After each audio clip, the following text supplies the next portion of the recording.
Hello दोस्त, जैसे कि आपने अभी थंबनेल पे देखा, भोजपुरी के सुपरस्टार अंकुश राजा और काजल राघवानी, जो कि काजल राघवानी पहली बार अंकुश राजा के साथ पहला फिल्म अपना बनाने जा रही हैं। जैसे कि आप सबको तो पता ही होगा कि काजल राघवानी का मूवी हो या गाना हो, खेसारी के साथ अब नहीं आ रहा है। दोस्तों, आपको बता दूं कि अंकुश राजा का ये दूसरा मूवी काजल राघवानी के साथ आ रहा है और इस मूवी का शूटिंग हो रहा है भोले बाबा की नगरी वाराणसी में, जिस मूवी का नाम है तू मेरी मोहब्बत है, जो कि आप स्क्रीन पे देख रहे हैं। दोस्त, आपको बता दूं कि काजल राघवानी ने जब से खेसारी का साथ छोड़ा है तब से उनका मूवी बहुत ही कम आ रहा है और तब से खेसारी लाल यादव जोगिरा बन गया है। और इधर देखिए, यहाँ पे अंकुश राजा और काजल राघवानी का इंटरव्यू हो रहा है और काजल राघवानी भी इन दोनों लोगों का खूब जमकर तारीफ भी करती हैं। दोस्तों, आपको बता दूं कि खेसारी का साथ जब से काजल राघवानी ने छोड़ी है तब से खेसारी का मूवी भी हिट नहीं हो रहा है।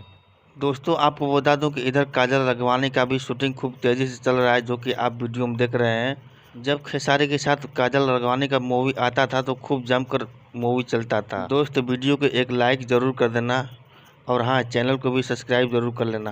तो दोस्तों, क्या जोड़ी थी उस समय जब खेसारी लाल का मूवी बनता था काजल राघवानी के साथ।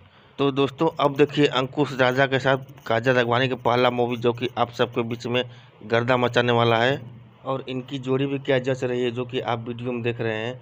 तो चलिए गाइज, आज के लिए बस इतना ही। अगर वीडियो पसंद आई हो तो एक लाइक और कमेंट हमें ज़रूर करना और हाँ, इसी तरह आपको अगर वीडियो देखना है तो हमारे चैनल को सब्सक्राइब जरूर कर लेना। फिर चलिए अगले दिन कोई नया वीडियो लेके आते हैं, तब तक के लिए नमस्कार, जय हिंद, वंदे मातरम।